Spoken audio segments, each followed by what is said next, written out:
Let's go ahead and talk to Dave from Wisconsin. He, him. And the question that I have here from our fantastic call screener is what are your views on the validity of prophecy? You are on the Atheist Experience with Objectively Dan and Johnny P. Before... Gentlemen. Sir, before I answer that, what is your view on the validity of prophecy? Yeah. Well, listen, guys, I've watched you guys for a number of years, and I love your show. Thank you. I don't agree with anything that you believe, and I'm sure you don't believe anything. That's fine. That It's kind of like watching the Jersey Shore. It's like you don't really agree with anything they say, but you watch it anyway. Like, is it kind of that thing? Or? Oh, yeah. Okay. Yeah, and I have friends, and I think they would agree with everything you've said about me so far. Yeah. So, yeah. Yeah. Okay, but what are your views on the validity of prophecy?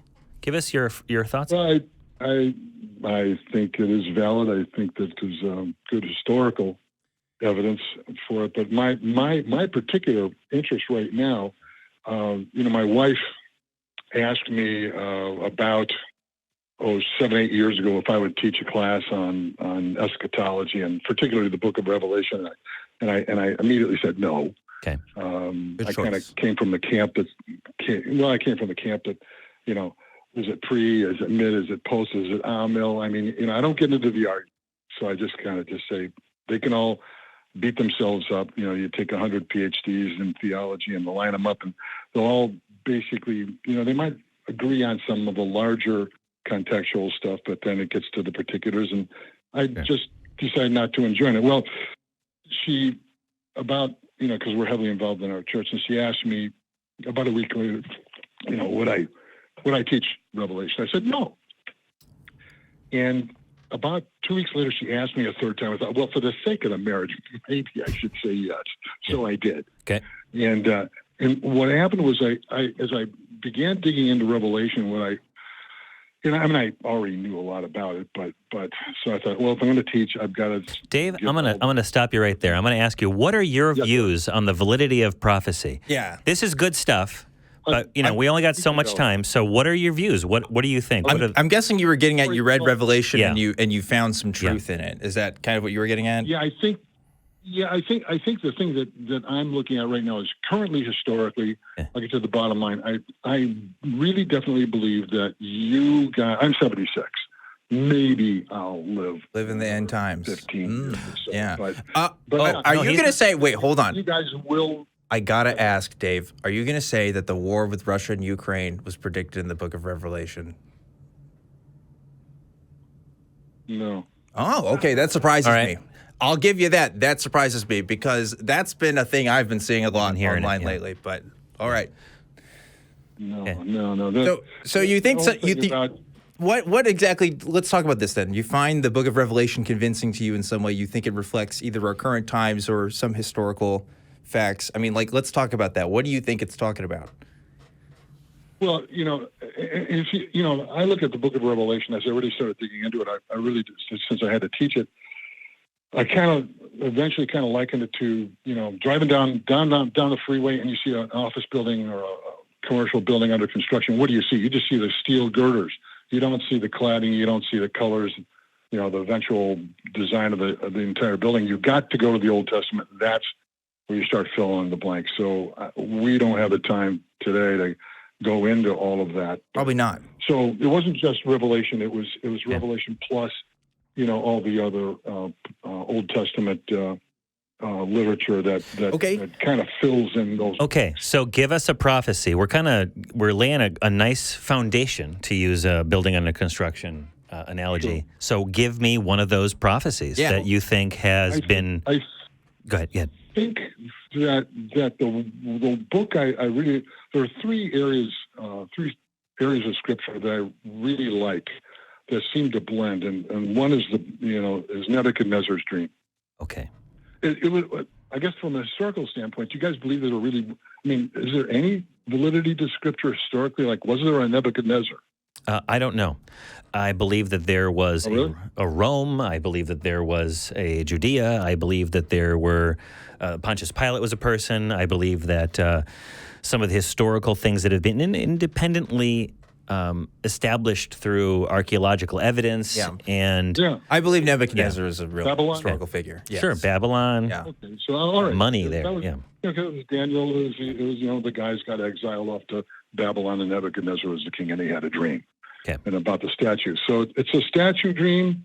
Combine that with the letters to the 7 churches. I think a lot of theologians will disagree that they have prophetic value, but I've come to conclude that they do. And then I tell you what, Dave. So I mean, listen, I have to explain because for people who haven't read the Bible like I have and you have and everybody else, okay, the Nebuchadnezzar dream is about, and correct me if I'm wrong, there are these statues that are made of different materials, right? You have a bronze statue, you have a statue of silver, and you have one of gold, and they're supposed to represent, the interpretation is that they're different empires within history and stuff, right? And so, these kinds of change in political turmoil is supposed to be reflected in this dream. And you're making a connection between that and the letters that are written to the 7 churches in the book of Revelation. Am I understanding correctly? Well, so you almost got the statue right. It's not a number of statues. It's one. Sorry, it's one, but it's made of different parts. Yeah. That's what it is. Yeah. It's been a minute. It's been a minute since I've looked at Nebuchadnezzar's dreams. It's not. It's not what I read in the bathtub. Like it's just kind of. It's just it's stuck in the back. I hear of the head, dreams. I usually just kind of zone out. Like, It's not your go-to literature. No. Okay, so. So let me get down to the part of the statue. Please. It goes from the head of gold, shoulders and arms of silver. It goes to the midsection of bronze. Goes to the legs of iron.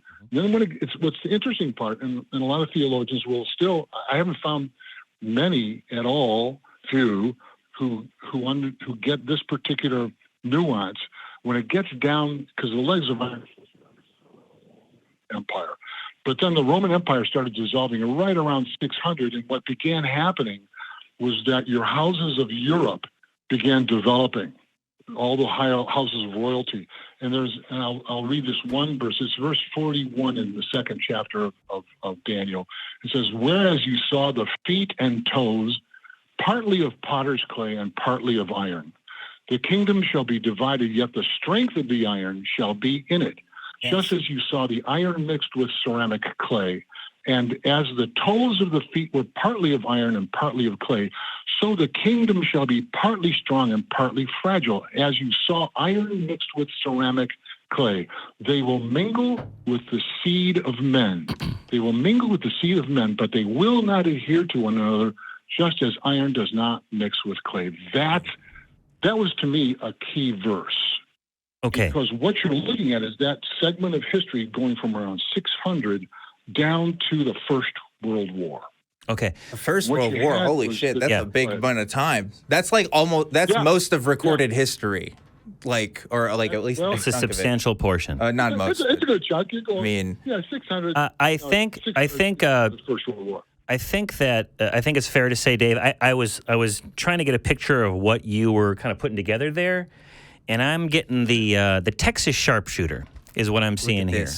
Listen, for the audio listeners at home, Johnny has held up an Amazon notepad, I think, or something. Don't tell him that it's from Amazon. Okay, well, it's got Amazon on there. Stole it from a friend. It's already on there. Anyway, it says Texas sharpshooter fallacy on the screen currently. Yeah. And it looks to me like you've found a conclusion, and then you are building the facts around the conclusion that you have identified.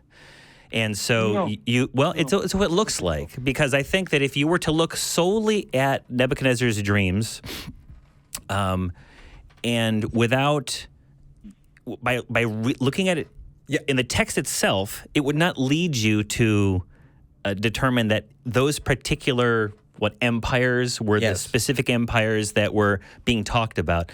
But you want it to be, so you're fitting it to that conclusion. But maybe I'm wrong. Go ahead. Yeah, because I think I don't have I don't have a preconceived perspective and then try to justify it by looking at it like this particular verse. I get it, but well, listen, you said this text describes what did you say? Something BC to World War I? Like that's like 2,000 years of history. The logic. And we're talking about a paragraph of text. Like that doesn't describe all of the events that happen in between there. That's just using poetic language. I mean, I think you could take a paragraph from any kind of poetic source and say, wow, this really describes our history in some way. And you can point to events that can fill that narrative. I had to look it up because I couldn't remember. Book of Daniel, by the way, modern scholars say it's around 164 BC, right? So a lot of the events that it's actually talking about, and this is very common in prophetic literature, is they're actually talking about stuff that has already happened, and they kind of make it seem like they're predicting the future. And I get that. You get the differences and discrepancies between even theologians themselves. I'm just trying to give you guys a perspective from why I look at Scripture, and then from there I'll look at history and say, you're right. I didn't come to the conclusion of what I was just telling you, and then go look for Scripture to justify. I'm looking at the Scripture saying, what seems to, if prophetic Scripture is true, if it is true, then it should reflect something in reality. And I get the argument of even some theologians about, they say, well, this all happened, in the first or second century BC, let alone AD. Right. So give me that much. So Dave. Go ahead. Isn't it curious that prophecies are always, you have to do a lot of gymnastics. You have to look at multiple sources in certain lights. It doesn't say, so do you have it up there, Dan? What? The Nebuchadnezzar's dream. The actual verse? No, I can get it up. Pull it up? For you. Okay, yeah. All right. You believe that it's predicting. You're believing that it and some letters of Paul are predicting the rise and I guess fall of certain regional empires. Yes. Yeah. Yeah, I think that is true. Okay, so let's say you're a person let's say you're the scribe, Nebuchadnezzar's scribe. Right? And Nebuchadnezzar rolls out of bed and says, Scribe, come here. I'm going to tell you my dream, and we're going to base our foreign policy based upon my dream. Sure. What would you do with that information? Go ahead. It's the dream is fairly useless information that could be applied to multiple empires under different times. And the reason why I mention that is that every prophecy is always so vague. It could apply to multiple things. It doesn't give us specific times, specific dates, specific people, specific ways to address or avoid or participate in something. It's never useful information, and it's only clear that the prophecy was referring to something to some people after the fact.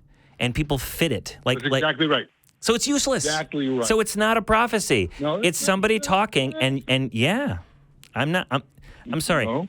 Here's what I want. If God is real, and God has the ability to implant future descriptions into the minds of the faithful, give me something specific. Yeah. Something useful and specific that can only be satisfied by one event. He's not going to do that.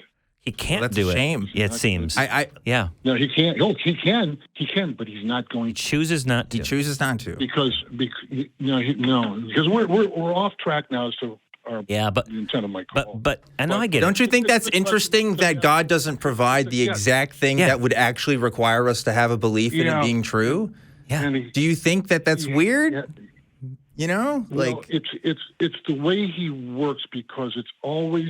All of Scripture has always been, and if God is real, the God of the Bible is real. If is doing the biggest heavy lifting. Always been needs to stretch first. He's always been interested in the heart.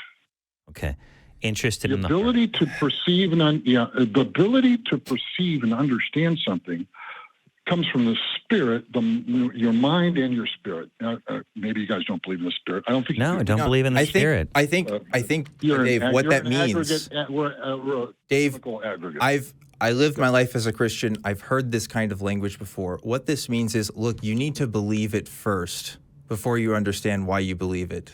That's what that means. You're basically saying you have to have faith and trust that this thing is true, and you may not understand why, but you just got to trust us for now.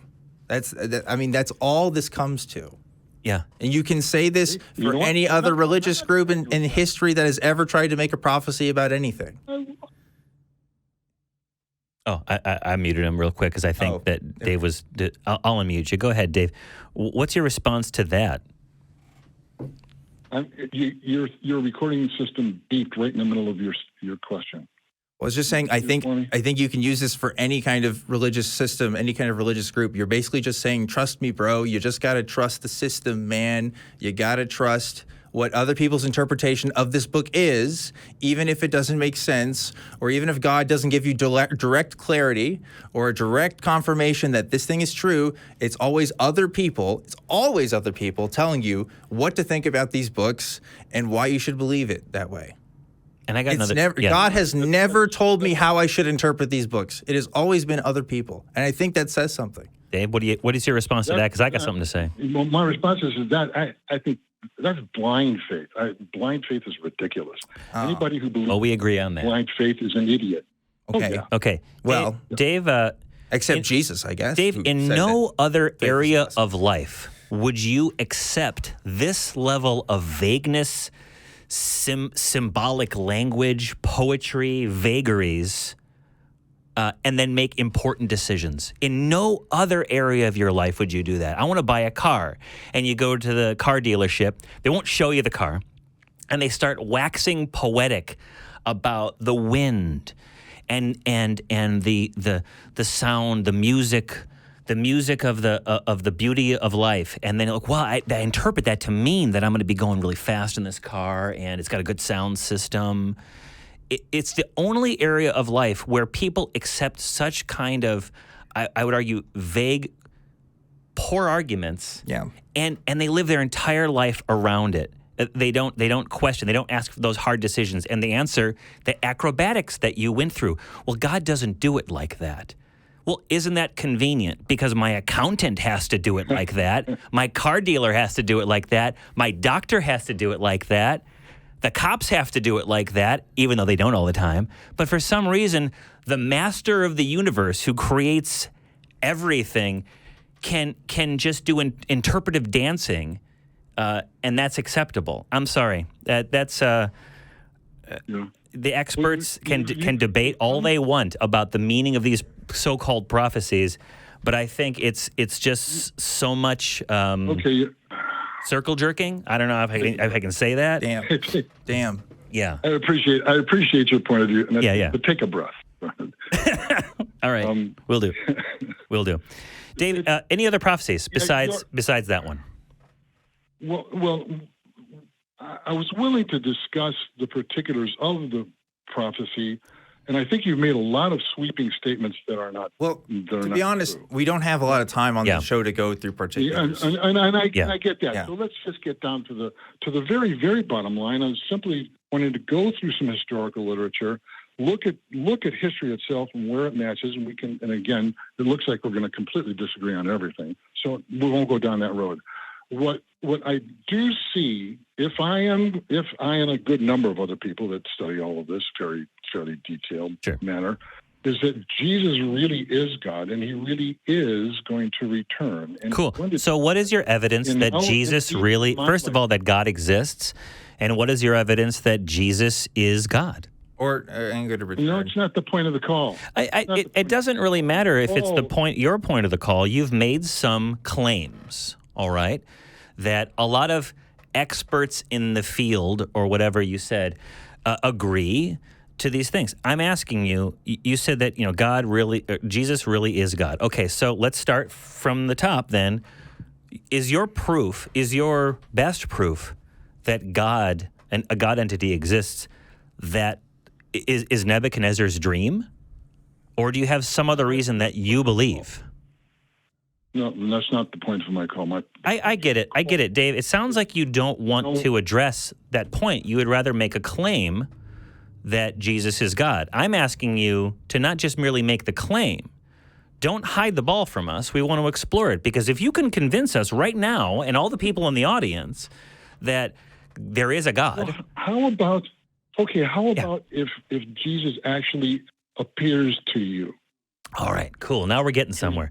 Physically appears. Physically appears to me. I reach out. He called earlier. He was on Talk to Heathen. Yeah. Okay. So I wasn't there for that. Yeah. So all I'm saying is, from prophetic literature, I think the case is built that you in your lifetime, you're a young enough guy. I'm 76.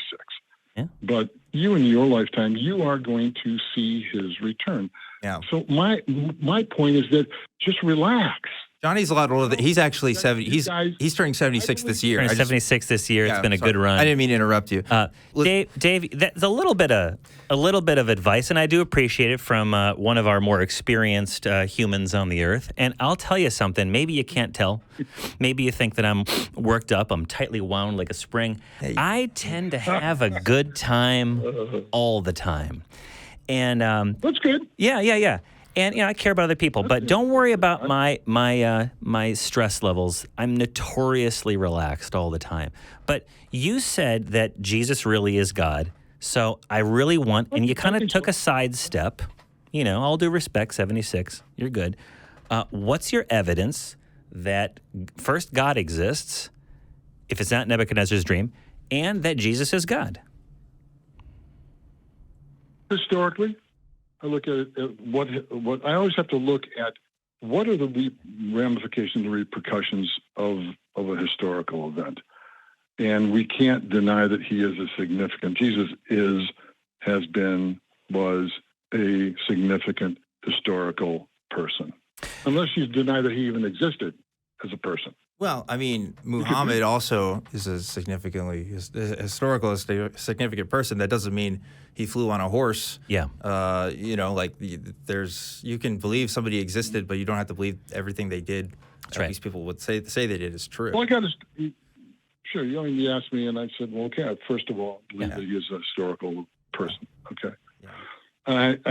I believe that he truly did rise from the dead, which is kind of an unprecedented event. Sure. Well, actually, it's not, right? Because Lazarus rose from the dead, and also all the people in the Old Testament. Well, if it happened, that would be pretty. But it's not unprecedented. Right. He rose. Oh, yeah, it's not. Yeah. He was the one who rose Lazarus from the dead. But, yeah. So, but Dave, again, that's a. Dave, I'm gonna go ahead and mute you. Dave, that's another claim that Jesus did that. It's unprecedented, or it was semi-unprecedented because there was also Lazarus. There's the claim that Jesus rose from the dead. Okay? I probably could predict, I could probably make a prophecy here, I'm not going to, of a lot of the things that you believe. But it's not about what you believe alone that is particularly interesting. It's why you believe it. And that's what we're exploring here today. Because I believe a bunch of stuff too. But to me, why I believe it is more important. And then when I find out that what I believe doesn't have a good basis in reality, I don't have evidence for it, I kind of change my beliefs. That happens in life. And you do it too. But you do it on probably more mundane things. A Honda Civic is a better deal than a Toyota Corolla But I know that through prophecy, though. Oh, okay. Yeah. Dave, do you... I dream about it. Do you follow what we're saying? That you do... you have reasons for what you believe. And that's what we're really here to talk about. So we've been on this call for about 23 minutes. I do appreciate you calling. I'm not persuaded. I'd like to, in the audience, anyone out there, let's turn the camera around. We're going to let you go, Dave. You take care. Call back. Let's continue this conversation. Anybody in the audience here, raise your hand and don't be sarcastic. Were you persuaded by Dave's call that Nebuchadnezzar's dream is proof or a legitimate example of prophecy? Got a lot of and I got 2 thumbs down over there. I got thumbs down. No. Sorry about that, Dave.